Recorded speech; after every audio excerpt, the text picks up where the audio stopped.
Hi hello नमस्कार. तर मी कोमल तुमचं स्वागत करते आपल्या कोमल वाघमोडे ब्लॉगमध्ये. तर आज सगळ्यात पहिल्यांदा स्वयंपाक वगैरे झाल्यानंतर सगळ्यात पहिल्यांदा स्वराजला आज डॉक्टरांकडे घेऊन गेले होते, कारण त्याचं आय चेकअप होतं. म्हणून चष्मा तुटलेला आहे, दुसरा बनवायचा आहे म्हणून आधी सगळ्या स्टार्टिंगला आय चेकअप करतात, नंतर परत नंबर देतात. म्हणून त्यानंतर येताना सगळ्यांना फ्रूट्स आणले, जरा मुलांना आठवड्याभराचे. तिथून पुढे मी हॉस्पिटलला असतानाच मला आईचा फोन आलेला की आज आळंदीला जायचं आहे, एकादश आहे त्यासाठी. तर मग जाताना आता इथे रस्त्यामध्ये खाण्यासाठी मुलांना काहीतरी चटरपटर लागतंच, तर आईने नुकतेच बनवलेले चकली आणि चिवडं हेही सोबत घेतलं होतं. जाताना भयंकर गर्दी होती, अगदी पनवेलच्या जरासं पुढं गेलं तरी गर्दीच गर्दी होती, म्हणजे खूप ट्रॅफिक होतं. आता इथून पुढे मग आम्ही जुन्या हायवेनेच जायचं ठरवलं, कारण जो एक्सप्रेसवे आहे त्याच्यावर खूप ट्रॅफिक होतं मॅपवर पाहिलं तर म्हणून म्हटलं आता याच रस्त्याने जावं. तर जाताना पहिल्यांदा ते घाट स्टार्टिंगला शिंगरोबा देवाचं मंदिर लागतं, तर त्या मंदिरात पहिल्यांदा पाया वगैरे पडलो आणि तिथून पुढे निघालो. तर इथे जवळपास आम्हाला अंधार पडलेलाच होता आळंदीमध्ये पोचेपर्यंत. आळंदीमध्ये पण असं एकदम मुंगीच्या चालीने गाड्या चालल्या होत्या, असं ट्रॅफिक होतं. तिथून पुढे मग जरा आल्यानंतर मग एके ठिकाणी गल्ली बघून गाडी लावली, कारण इथे अशी वेगळी अशी सोय नसते गाडी लावण्याची, पार्किंगची म्हणजे असते प्रत्येक ठिकाणी, पण ते सगळं जाम झालं होतं. आम्हाला येण्यासाठी खूप उशीर झाला होता म्हणून.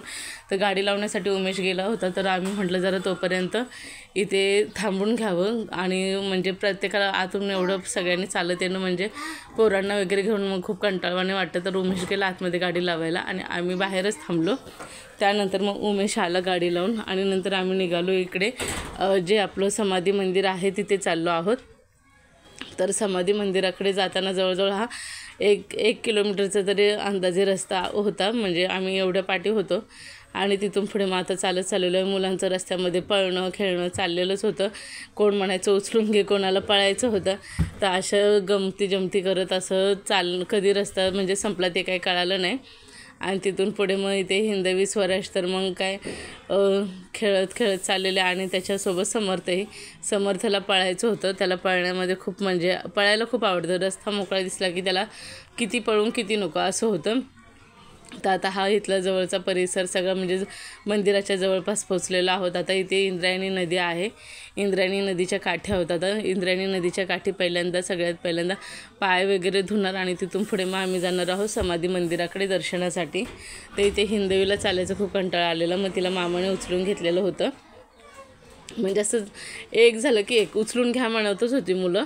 आता इथून पुढे आता मग निघालो आहोत. आता इंद्रायणीमध्ये सगळ्यात पहिल्यांदा एकमेकांचे पाय धुतले, आई पप्पांचेही पाय धुतले, कारण तीर्थस्थानी गेल्यानंतर आईवडिलांचे पाय धुवायचे, त्यांना नमस्कार करायचं चांगलं असतं असं म्हणतात. ते पाहू शकता समाधी मंदिराचा परिसर छान असा दिव्यांच्या रोषणाईमध्ये म्हणजेच लायटिंगच्या रोषणाईमध्ये इतका छान असा सजलेला होता ना, बघताना अगदी खूप मनाला प्रसन्न वाटत होतं. आणि मुलींची जावळंही राहिली होती सोडायची. आता जवळपास त्या 3 वर्षाचं झालेले आहेत. मग इथे पाण्यामध्ये दिवा वगैरे सोडला आणि त्याचबरोबर जावळंही मुलींची सोडून दिलेले आहेत. आणि त्यानंतर पाय वगैरे धुवून मग आम्ही निघालो पुढे समाधी मंदिराकडे. समाधी मंदिराचा पण परिसर खूप छान असा सजवला होता आणि बघायलाही खूप छान असं वाटत होतं. तर इथं समाधी मंदिरामध्ये कीर्तन म्हणजे भजनाचं वगैरे कार्यक्रम चालू होता. त्याचं लाईव्ह लोकेशन इकडे म्हणजे TV लावलेलं आहे, एक्स्ट्रा स्क्रीन, त्या स्क्रीनवर दिसत होतं. आणि इथे आम्ही नामपट्टी लावलेली आहे म्हणजे त्या अष्टगंध आणि अभिरची.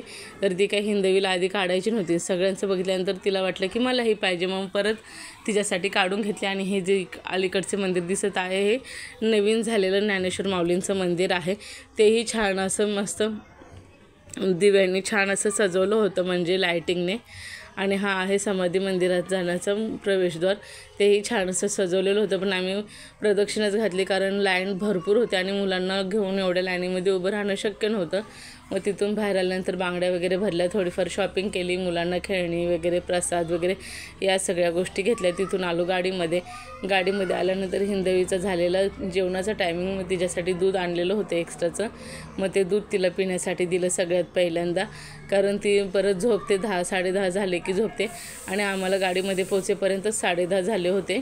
तर तिला पहिल्यांदा दूध वगैरे पाजलं आणि आता निघालो आहोत घरी. आम्हीही नंतर वाटेत जेवण केलं. तर अशा प्रकारे झालेला आहे आजचा प्रवास. तर कसा वाटला व्हिडिओ नक्की कमेंट करू.